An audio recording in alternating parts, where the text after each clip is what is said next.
Egun on danori eta ongi etorriak ohiko osoko bilkura honetara. Gai zerrendari jarraituz, lehenengo puntua, 2016ko azaroaren 25ean egin zen bilaren akta onartzea hala badagokio.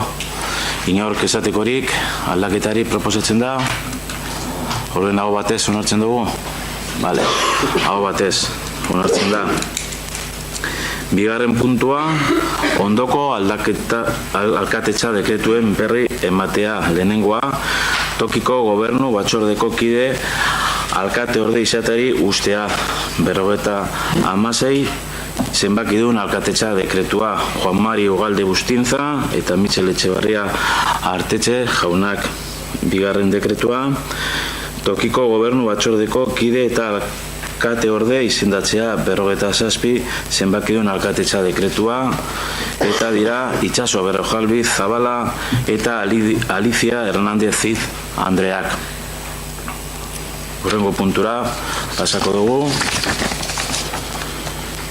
Hirugarren puntua,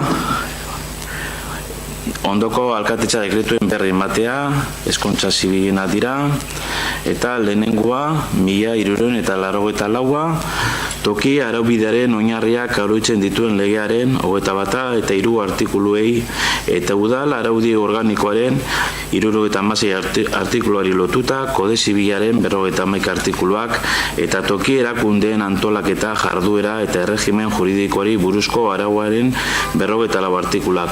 Ematen dizkidaten eskuduntzez baliaturik ondorengo erabakia hartu dut. Ander Uriarte Pujana, Amoritetxanok udaleko zinegotzi jaunaren esku, ondoko ezkontza ustea Jose Ángel Bileia Berasturi eta Silen del Rosario Velarde García. Jaun Andreak arteko ezkontza 2016ko abenduaren 21an izan zan, eguerdiko ordu batetan udaletxeko ospakizunen gela. Bigarrenez, erabaki hori momentu honetan egiten ari garena, berri motea udalbatzari, eta hirugarrena, erabaki hau Bizkaiko aldizkari ofizialean argitaratuko dela. Ez da bakarra, oin beste bateko gu.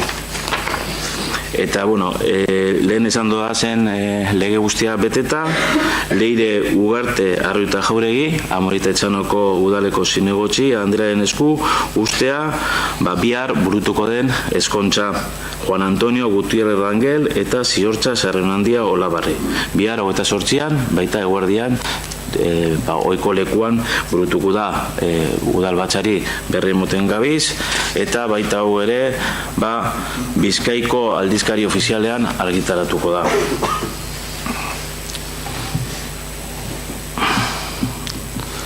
Laugarren puntura joko dugu, Aztepe auzoko 18 eta 25 zenbakietako eraikina botatzeko proiektua hasiera batean onartzea. Gai hau hirigintza batzordean aztertu zen, uste dut hau batez onartu zela, baina inork zuzer esatekorik.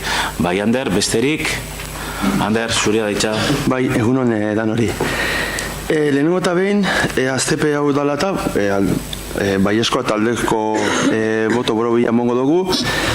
Hala ere, bai batzordean, hirigintzako batzordean esan genduen moduan, bintzate H Bildu eta ustote horrela doztu zala, H Bildu eskatzen deuela lurzoru hori gero egokituta da gero erabili ahal izatea kotxeak aparkatzeko. Inguruan lekurik ez dagoela eta ustot hori holan gelditu zala, berritzi nahi dugu udabaltza honetan hori horrela izan daitela, ezta? Gero be, hoendala gitzi egon gara eurekin, Aztepeko jende batzuekin, badakit ere gauza batzu sartuta dekiela udaletzean, baina batez ere, azpimarratu, Aztepe zoritzarrez, emoten da, zorrotzako atzekalde hori, ez da, edo trastero edo zera hori, eta badeko zer egin inguruan.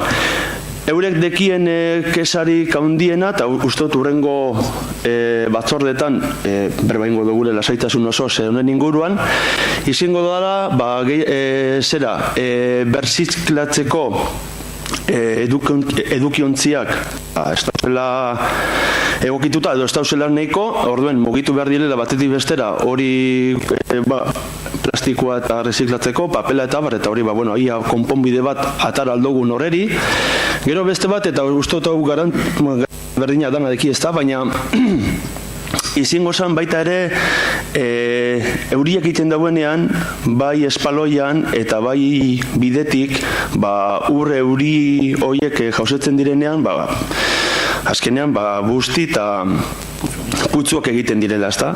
Eta orduen hori be tratatuko da, eta espero tratatuko dugule lasaitezun oson zera batzordetan, baina hori da kesa bat. Eta gero, lehen eurek hainbet gauza dekie, usteot apo ontze berriztuten ari garen enean eta parte hartze programan agertu zan moduen, hor badekugu burua uste eta lan gogor bat danok batera horreri eta batez ere azteperi irten bide egoki bat atarateko. Beste barik. Eskerrik asko, Ander, betiko lez aintzat hartuko dugu zindu zuzen proposamenak eta dagokion batzordean aztertuko dira. Bosgarren puntura joko dugu, merkataritza gune mistoan erabilen ordenantzari buruz arau subsidiarioetan jasotako aldaketa puntuala behin-behinean onartzea. Ai, parkatu. Hau batez dala, bai, parkatu. Hau batez, ez da? Parkatu, Jo, Xabi, eskerrik asko. Bakizu zer pasitan da, dakizu nien hau batez dala, ala, benga, aurrera. Horiok. Bosgarren puntura joko dugu. Merkataritza gune mistoan erabilen ordenantzari buruz arau subsidiarioetan jasotakoaren aldaketa puntuala behin onartzea. Dano dakigunez, puntu hau ekarri zan udal batza honetara, aproba behin zan, alegazio periodu zabaldu da, alegazio bakarra jaso da, eta alegazio hori erantzune emon da, berriro ekartzen da, berriro aprobetako. Bai, baina bat berez ez da alegazioa, bat berez ez teko zirikusirik aldaketakaz, baizik eta han dagoen antolaketa sarrerak eta irterakaz. Horaitik esan du, baina beste barik, bai. Orduen, hori, hirigintza batzordean aztertu zala, ez da baiatu zala, esan egon adostasunik, inor zozerek esatekorik, izaskun, besterik, izaskun, zure daitza. Bai, hainbat osoko bilkuratan eta hainbat batzordetan aldaketa puntual honen aurka gauzela esan dugu, ezta? Eta gure ikuspuntua zein den argi itzi dugu, ezta? Haran dabe, espedientea behin-behineko onespena emateko osoko bilkurara ekartzen den honetan, gure ezezko bozka emateko argudioak berretzi nahi dugu, ezta? Labur badabe. Uste dugu erabilera komertzialaren inguruko osnarketa tramitazioan dagoen aporen baitan egin behar zala, aldaketa puntual honek erabilera komertzialaren inguruko eztabaida eta tantorta osoaren etorkizuna bera neurri handi batean baldintzatuko dauzela ikusten dugulako. Gero, uste dugulako tantorta osoan saltoki berri baten implantazio albidetzeko helburu bakarrarekin egiten den aldaketa puntual honek ez diola tokiko merkataritzari inolako mesederik egingo, tokiko merkataritzaren egoera latza okertu besterik ez duela egingo, eta, amaitzeko ikusten dugula, gobernu taldea arduragabeki jokatzen ari dela, arau subsidiarioen aldaketa ahalik-etarinen egiteko duen interes sutsuagaitik, ekarriko dituen ondorioak ondo aztertu ez diranean. Besterik ez. Eskerrik asko izaskun, dana esan dago. Azkenengo puntuan ez nago ados. Nik uste dut kezka handia egongo bazan eta hainbeste ardura egongo bazan, ez genuela esan aurkeztuko alegazio bakarra. Nik uste dut nahiko signifikatiboa dela, baina hori igual ardurak izango da nirea. Bozkatuko gengo dugu.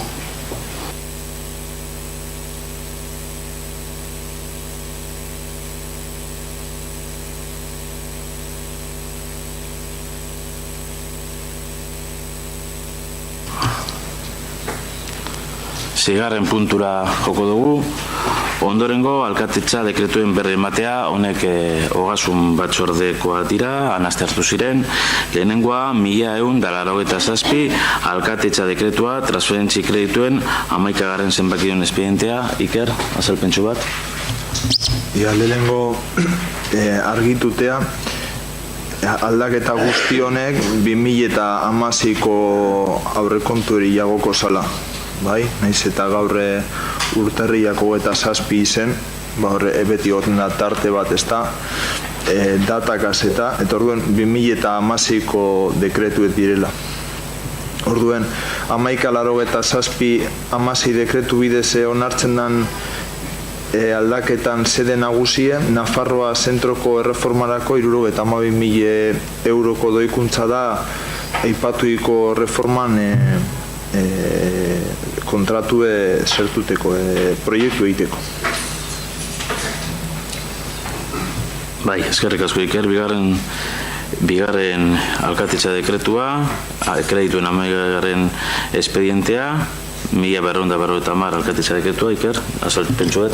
1250an sede nagusia izan zen Legarrebi auzoan uren hornikuntzan egon zen arazo larri bat eta sustekoa konpondu alizeteko 25.000 euro bertarako aldatzea eta doitzea. Hirugarren alkatetza dekretu, 1342, transferentzia kredituen 13. zenbakidun espedientea. Kasu honetan, egiten dana da 1342agaz, amets erakunde autonomoari 60.000 euroko laguntza handiagoa emon, eta arrazoi nagusie da beste erakunde batzuetatik jaso izan direzan programetarako diru laguntzek jaitsi egin direla nabarmen. Eskerrik asko Iker. Gorrengoa, 1380, transferentzia kredituen 14. zenbakidun espedientea.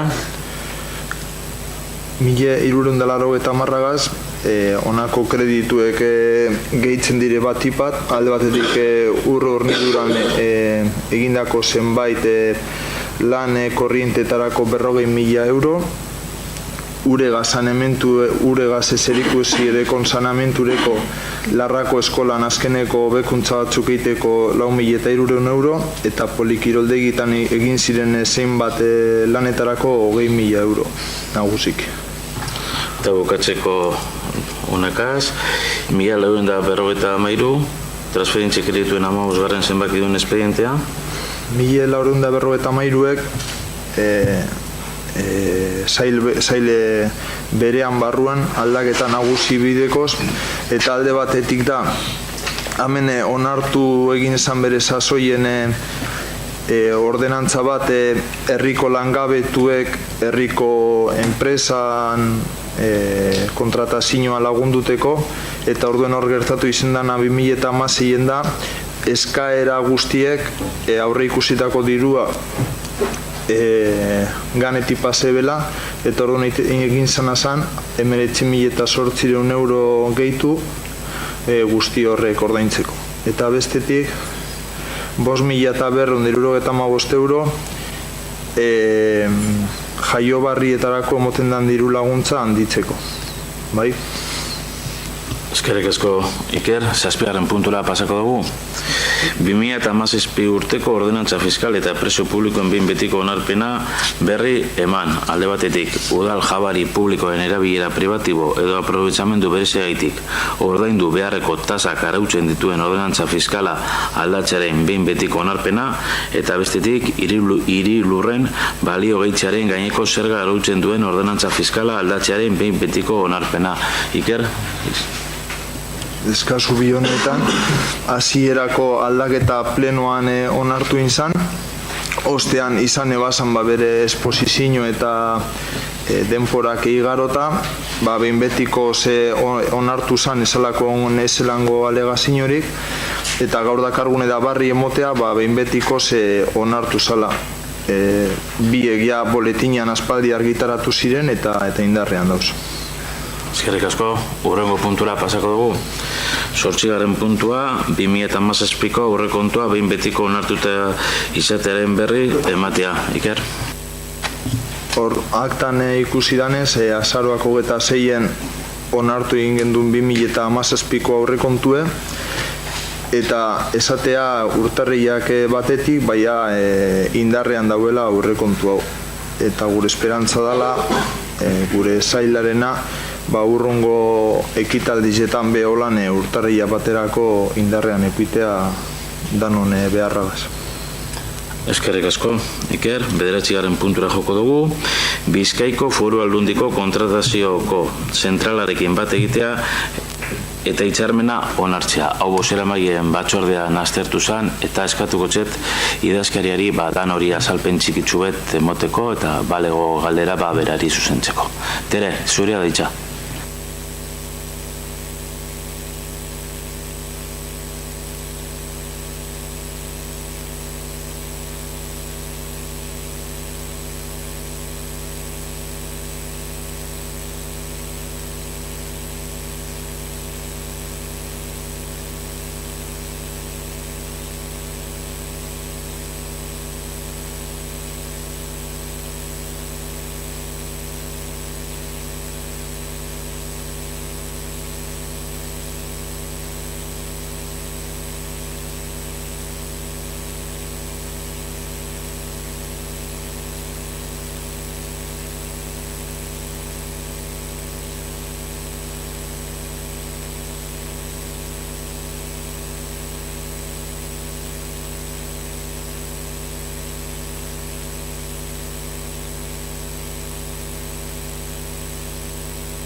Eskerrik asko, Tere, azalpen bikaina, inork zozer esatekorik, Urkok, besterik ez, Urko, zure ditza. Bai, egunon. Bozeramaile batzordean esan genuen moduan, oso interesgarria da olako zentral bat egotea, olako kasuetan ere, tramitazio eta gastu asko aurreztu daitezke, ezta. Hor, azaldu zitzaigun, momentu honetan idazkariak esan duen moduan, nola udaletxeak aukeratuko duen, ze kontratu egin eta zein ez egin, ezta. Orokorrean irakurketa bat egin da, olako zentral bat udaletxe txikientzat, batez ere txikientzat, baliabide tekniko urriak dituztenentzat, oso interesgarri izan daiteke. Gure kasuan, baliabide tekniko eta langileria kualifikatua izanik, seguruenik ez dugu beti erabiliko. Eta orduan zentzu horretan ikusiko dugu zertan erabili eta zertan ez. Hala ere, kezka batzuk azaleratu nahi ditugu, batez ere gerorako begira kontutan hartu ditzagun, ezta? Ez genuke nahi, olako kontratazio zentral batek ikuspegi ekonomizista bakarrik erabiltzea gauza bategaitik. pentsa dezagun, azkenean biharko egunean garbiketa zerbitzua ere eramaten dugula, edo lore zaintza zerbitzu ere eramaten dugula. Ikuspegi ekonomizistatik agian lantegi batuak bezalako enpresa bat kanpoan geratu daiteke. Eta orduan, jakin badakigu momentu honetan batzar nagusietan kontratazio zentral horren inguruan ari direla hitz egiten klausula sozialak ere barneratzeko. Momentuan ez daude barneratuta, edo gutxienez ez daude argi esan da, olako arriskuak ere ikusten ditugu. Orduan, hemendik ere aprobetxatu nahi dugu, besarkada bat lantegi batuko langilei, horiek egiten duten lana, azkenean eskertzekoa da zentzu askotan. Gero, ikuspegi ekonomizista bakarrik erabiltzen bada ere, beldur daukagu honek ezote duen prekarietatea ekarriko. Zenbat eta zerbitzu merkeagoa izan, gero horrek ere itzulpen zuzena daukan langilek dauzkaten lan baldintzetan. Gauza asko eta batez ere kontratazio zentral honek erronka asko dauzka. Gauza ez da bakarrik kontratazio bat lortzea mesedegarri izate udaletxeentzat, baizik eta horrek ere xede sozial bat edo gizarteari dagozkion hainbat eta hainbat irizpide kontutan hartzea. Baiezkoa emango dugu, baina beti ere eskatzen dugu udaletxeak alduen neurrian ere horrelako gauzak aintzat hartzea.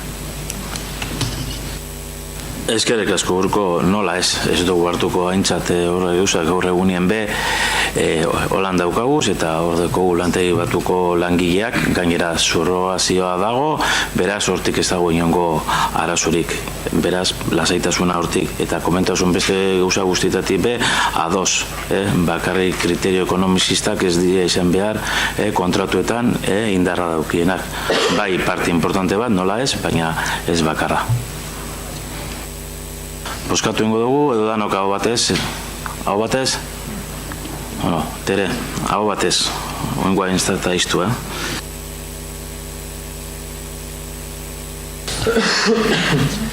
Euskal Presoen dispertsio politika desaktibatzeko eskatzen duen EH Bilduren mozioa. Hau azaban hilean aurkeztu duan EH Bildu, eta ditzen dugu berrego zela mainari, azalpena Bai, esaten neban, pasadan hilean aurkeztu ebala EH Bilduk mozio hau, eta hitz emongo dutzo dela urkori, azalpenak emoteko moziorik, eta mozio berabe irakurtzeko, eta gero talde guztiek ez da bai datzeko. Zuria da itxeguko. Bai, mozio honi daukionez, aldez aurretik irakurri baino lehenago, nahiago dut testu ingurua asaltzea, ezta? Mozioa abenduan aurkeztu genuen, eta aurkeztearen arrazoia izan zen, justu Zornotzar batek bere bikotea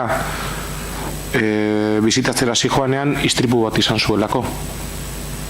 Eta karo, horrelako egoerak batez ere pertsona ezagune izan da, bertaku udalbatzeko zinegotzi izan dagoa baita, eta azkenean daukan kontutan hartuta beharrezkoa ikusten genuen mozioa aurkeztea. Ez bakarrik Zornotzar bategaitik, baizik eta astebururo milaka eta milaka kilometro egin behar dituzten zenitarteko guzti horiengatik.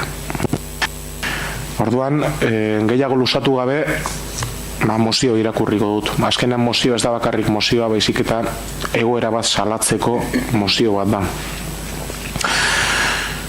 Zornotzako udalbatzarrak bere eztabaida eta onarpenerako proposamena. 27 urte luze dira dagoeneko gobernu espainiar eta frantsesak euren lurretan zehar euskal pertsonen dispertsioa era sistematiko eta orokorrean martxan jarri zutenetik. Arrazoi politikoei erantzuten dion neurri honek ez dio soilik oinazea sortzen zigorra betetzen ari den presoari. Zuzen eragiten die senide eta lagunei ere. Praktika beharrezkoa ez den zigor bat da. Senideek euren borondatearen aurka egin behar dituzten bidaiak dira. Euren senide presoekin bizita eta komunikazio eskubideak gauzatzeko bakarrik eginak. Dira kalte fisiko eta materiala pairatu dituzten pertsonak. Baina larriena dena, eta jada konponbiderik ez duena, 16 senideren heriotza da. Bizitetara joaten ziren bitartean sendutakoak. Dispertsio politika aktibo mantentzen da, eta orain eragiten dituen zigorgabetasun berarekin gehitu ditzake biktimak. Azken ez behar honetan, salbuespeneko politikaren fruituak 9 zauritu izan dira. Baldintza inposatu batzuetan derrigorrean egiten diren bidai batzuen ondorioak pairatu dituzten 9 pertsona. Segurtasun fisiko eta bizitzak jokoan jarriz. Istripua jasandako pertsonetariko bat herri honetako bizilaguna da. Eta 950 kilometrotara dagoen Huelbako espetxean bizita bat egitetik bueltatzen zen. Urruntze eta sakabanatze politika honek ez du sekula zentzurik izan, eta ez dio mesederik egin preso diren pertsonen errotze sozialari. Senide eta lagunak kaltetu ditu soiek. Etaren behin betiko etenaren ondoren, egoera hau luzatzeak ez du inolako zentzurik. Orain aldatzeko aukera dugu. Oinase guztiak kontutan hartzeko unea da. Pertsona guztien giza eskubideak errespetatzeko eta etorkizun hobeago bat eraikitzeko momentua. Dispertsio hori amaiera emateko ordua da. Senideen sufrimenduarekin amaitzea beharrezkoa da. Arestian esandakoa kontutan hartu, Zornotzako udalean aurkezten dugu honako mozioa hurrengo puntuak eztabaidatu eta onartzeko. Bat, udaleko batzarrak dispertsio politikaren eta urruntzearen berehalako desaktibazioa eskatzen du. Senideak kaltetu eta oinase gehitu batera zigortzen baititu. Bi, udal batzarrak pertsona guztien giza eskubideen errespetua exigitzen du. Eta 3, akordio hau Frantzia eta Espainiako gobernuai helaraziko zaie, baita espetxe erakundetako arduradunari. Eskerrik asko, Urko. Inork sozer esatekorik, Alba, Alicia zupe sozer esango duzu, eta zupe bai, bale. Orduen, Alba, hasi zu. Bai, egun ondan hori. Guk argi daukagu dispertzioak presoak baino senideak eta lagunak zigortzen dituela. Kasu honetan istripua ez zuen zauritu larririk izan. Baina guztiok dakigu eman direla kasu larriak. Dispertsio politika honekin jarraituz gero, gure bizilagunak izan duena tamalez ez da azken istripua izango. Baina ez da bakarrik istripuen kontua, baizik eta bidaiek dakartzaten diru eta denbora gastua. Pertsona batek bere aita, bere senar emaztea ikusteko 500 kilometrotetik gora egin behar izateak giza eskubideen aurka jokatzen duela uste dugu. Beraz, hiri ekimenak mozioen alde agertuko da. Eskerrik asko, Alba. Alicia, zurea daitza. Vale, egun ondan horik. ¿Cómo me gustaría que esta fuera la última vez que en este ayuntamiento se tenga que presentar una moción para un tema como este? Vale, a nivel personal, lo sabéis, no tengo ningún inconveniente de aprobar esta moción, a pesar de que ha llegado un párrafo que en mi opinión se excede, como es que la política de dispersión se mantiene activa y puede seguir sumando víctimas con la misma impunidad con que las ha causado hasta ahora, porque pensamos que no se está siendo cercanos ni justos con las familias. Por otra parte, creemos que hay que diferenciar la gestión de las cárceles de la política penitenciaria. La transferencia de la gestión de las cárceles dará cumplimiento al Estatuto de Guernica. Si existía algún tipo de precaución a este respecto por la pervivencia del terrorismo, hoy podemos decir que no hay ninguna razón para que no se concrete esta transferencia. Otras comunidades autónomas, como Cataluña, tienen transferida esta gestión. Respecto al acercamiento de los presos, esta no es una reclamación nacionalista, o al menos no exclusivamente nacionalista. Lo que planteamos tiene como punto de partida una apuesta clara por la reinserción de los presos, por la reparación a las víctimas, el reconocimiento del daño causado y el rechazo del terrorismo. En cualquier caso, nuestro partido está trabajando con el resto de los partidos políticos en el Parlamento Vasco y pensamos que más pronto que tarde llegaremos a un acuerdo positivo. Y este será un nuevo paso adelante en la normalización de la convivencia en nuestro país. Esto es lo que deseamos y por ello estamos trabajando. Y aunque ahora tengamos que dar nuestro voto negativo a esta moción, quizás porque no es el momento más propicio, no tengáis ninguna duda de que nosotros estamos tan interesados como el que más en que esto termine cuanto antes. Mil esker. Eskerrik asko, Alicia. Iker, zurea daitza. Guk aurreko beste udal batzar batzuetan egin izan dugun lez eta bosera maile batzordean azpimarratu genuen lez baiezko emongotzegu mozio neri. Azkenean lehendi beharrazo egitzi bauan gaur egun egoera barriek urtenbide barriek behar dabez eta egoera barrizik ez da. Eta seguru asko ez soilik istripu eta uselako, gastu eta uselako, baizik eta gero beste egoera oso larri batzuk emoten direlako, ez da. Esan digun etxeko gaixoritekienean edo edo hain txartu dauen haun eskategian zer ez da, deigarriz inat eta bentsetea aipatzea. Eta gero bestetik ikustea, naiz eta gero boska gizonak badauela alango batasun bat, ezta? Eta hori azpimarratutea eta gure aldeko boska motea. Bai, eskerrik asko Iker, Urkok eskatu debitza, Urko? Bai, eskerrik asko alderdi guztiei zuen boska emateagaitik, alderdi sozialistari Alicia eskerrik asko zure hitzen gatik, ezta? Boskak norabide bat dauka, baina zure hitzek argi dago beste bat daukatela, eta benetan eskerrik asko.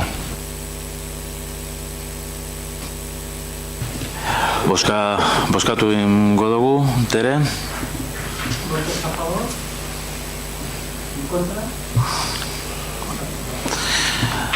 Itxaropenagaz, azkenengoz aprobetan dugu eta urrengo gizau bestela egongo, egura hau bukatutzat emonda egongo dalako. Oin erreguak eta galdera painoarin hau urgentziko puntu bat boskatu behar dugu sartzea edo ez. Hau bozera maien batzordean agertu zen, EH Bilduk aurkeztu eban, geur da holokaustoaren oroimenaren nazioarteko guna, eta horren buruan deklarazio instituzional bat eiteko. Orduan lehenengo eta behin, idazkariak kontrakorik ez badu esaten, boskatu egin beharko zen, ez da?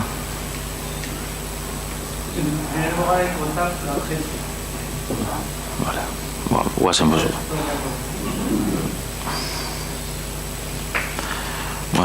Orduen, ja puntua martxan dagoenez, deklarazioa irakurri baino harin hau, nik itxagura dutzet emon Urko Lopezeri, EH Bilduko bozera maieri, berak ekarri eban puntua eta berak nahi duen azalpena eiteko. Zure da ditza, Urko. Bai, egunon, honako honen berri duela justu astebete izan genuen, aurreko asteko ostiralean, sare antifasistak hainbat izen kaleratu zituen eta zerrenda bat kaleratu zuen, adirazi Hego Euskal Herriko hainbat eta hainbat pertsona 200 inguru nola nazien konzentrazio zelaietan egon ziren. Batzukan zendu ziren eta beste batzuk bizirautea lortu zuten. Hori jakinda, komentatu zitzaigun Zornotzar bizeudela. Gaur justu holokaustoaren aurkako nazioarteko eguna da. Eta orduan EH Bilduri egoki iruditu zitzaion honako hau osoko bilkura honetan lantzea. Bozera maile batzordean testu bat eraman genuen, baina komentatu zen nola batzar nagusietan beste testu bat ari ziren alderdiak adosten. Orduan erabaki genuen testu horri itxarotea eta testu hori erabiltzea gutxienez, erabateko adostasuna baldin bazegoen alderdi guztien artean. Adostasun hori lortu zen. Testu irakurrita aldez aurretik EH Bildu Zornotzak argi utzi nahi du. Ez da EH Bildu Zornotzak onartuko lukeen testu bat bere terminologia gaitik. Ez edukia gaitik, baizik eta terminologia gaitik. Eta horrelako terminologia EH Bildu Zornotzak ez du ondorengoetan erabiliko herri honetan. Guztio dakigu, nola ibiltzen garen ez da, mozio eta adierazpenen inguruan terminologia kontuekin. Baina kasu honetan, hau batez onartu dute goian, eta guk ere onartuko dugu. Komentatu beharrekoak, ez da, oraintxe ja zati politiko hori alde batera utzita. Zornotzar bi, Hilario Agorria Urrutia, 1913an jaioa, eta Mazauzeneko konzentrazio zelaian askatu zuten 1945ko maiatzaren 5. Manuel Mogrovijo Arnaiz, 1913an ere jaioa, eta hau, hasiera batean, Guseneko konzentrazio zelaian egon zan, eta gero Mazauzenera bidali zuten, eta azkenean KLM-en askatu zuten. Orduan, Manuelek buelta askoz ere gehiago eman zituen, eta denbora gehiago egon zan preso. Aipatu behar da, Hilario Agorria Urrutia urte bete gutxi gora bera egon zala preso, eta Manuel Mogrobijo Arnaid 4 urte egon zala preso konzentrazio zelaietan bueltaka. Berez, esan izan konzentrazio zelai bat bakarrik, esterminioa izan zen. Eta esan izan bakarrik juduen esterminioa normalean literaturan irakurtzen duguna juduena izan zen, baina baita sexu edo sexualitate, erlijio, kredo politiko eta etnian oinarritutakoa, garbiketa bat izan zen. Gaurko eguna hori salatzeko erabiltzen da. Eta gaurko egunean zornotzar bi hauek gogoratzean nahiko genuke. Eurek eta beste 100 bizkaitarrek, beste 200 euskal herritarrek, iparralden beste milaka pertsona, milaka izan ziren, eta milioika Europan gutxienez hori merezi duten. Gaurkoan gogoratzea eta etorkizunari begira honako hau berriro gerta ez dadin eskatzea. Eskerrik asko Urko, deklarazioa irakurri baino behin hau, beste donorek zozer esatea nahi baluke, ontsedeko aukera.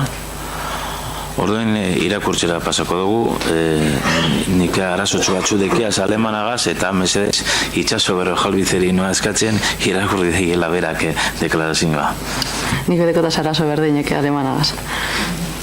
2005ko azaroaren batean, Nazio Batuen batzar nagusiak 67 ebazpena onartu zuen eta haren bidez erabaki zuen urtarrilaren 27 holokaustoaren oroipeneko nazioarteko eguna izango zela.